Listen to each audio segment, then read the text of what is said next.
The war ends in '89, and at that point, Iran and Iraq, together, both OPEC members, go to the OPEC meeting. And they go, hey, we're in really big trouble. We're in debt past our eyeballs here. We need some kind of relief. And OPEC agrees that what they're going to do is they're going to scale back production. All the OPEC members, Venezuela, Saudi Arabia, Kuwait, everybody's going to scale back production. And then they're going to allow Iraq and Iran to increase production so that the amount of oil output will be the same as it was. That way there will be no price change. And that's the gift they're going to give to Iran and Iraq, because the amount of oil they're selling on the markets will be large enough that they will be able to sort of pay off some of this debt. Iraq notices something really weird. Iran does too, everybody does. The price of oil is plunging. The price of oil should not be going down, it should be stable, because OPEC agreed to roll back production to compensate for Iraq and Iran's increase in production so that the price would remain stable. But the price is not remaining stable, so somebody is cheating. And the OPEC members are looking at each other like, who's cheating? Oh, not me. And then Iraq notices it's Kuwait. Their oil sales are through the frickin' roof. Kuwait's flooding the oil markets. And Iraq sends a memo. Hey, what are you doing? You agreed to lower prices. You flooding the markets is causing the price of oil to crash. We don't have revenue here. We're dying. We need you to decrease production so that the price will all go back up so we have the revenue. And then Iraq noticed something. So there are oil fields on the Iraq-Kuwaiti border. What happened was, when those oil fields were discovered, Iraq and Kuwait sat down and they worked out a deal whereby they agreed to how much each country could pump out per year. So, right, because there's no way to split the oil 50-50 by any other method than, okay, you get this many barrels per year, we get this many barrels per year, and you just pump it out of the ground at that rate. So that's what they did.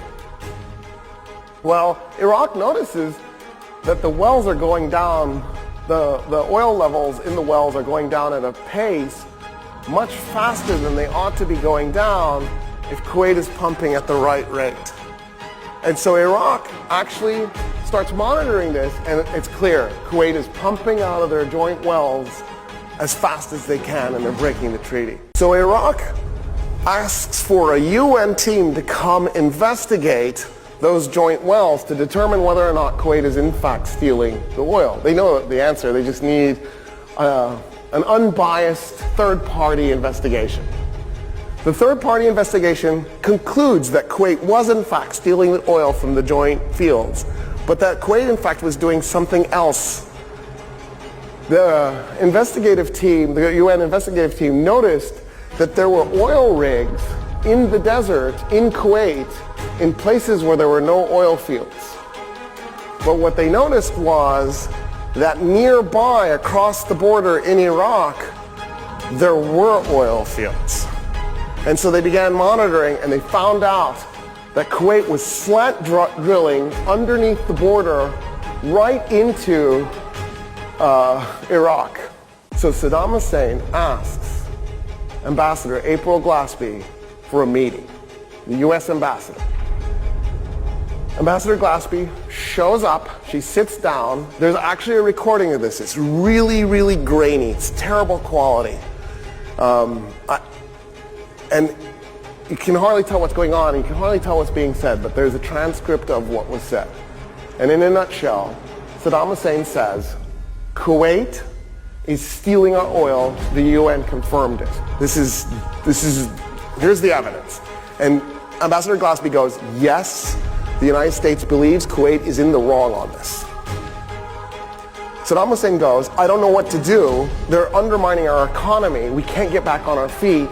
We've tried diplomatic avenues. They're non-responsive. And she goes, again, the United States believes Iraq is in the right here. He says, Iraq is going to have to do something about it. She says, the United States is unconcerned with what Arab states do to Arab states. He interpreted that conversation as, go ahead and invade Kuwait, we're okay with it. And he does. In August 1990, the Iraqi military enters into Kuwait. The battle takes 24 hours, making it not the shortest war or about war. Technically it's a war, right? It's just a 24-hour war. It's not technically the shortest war. The shortest war was when Germany invaded Denmark in World War II. That took 2 hours. And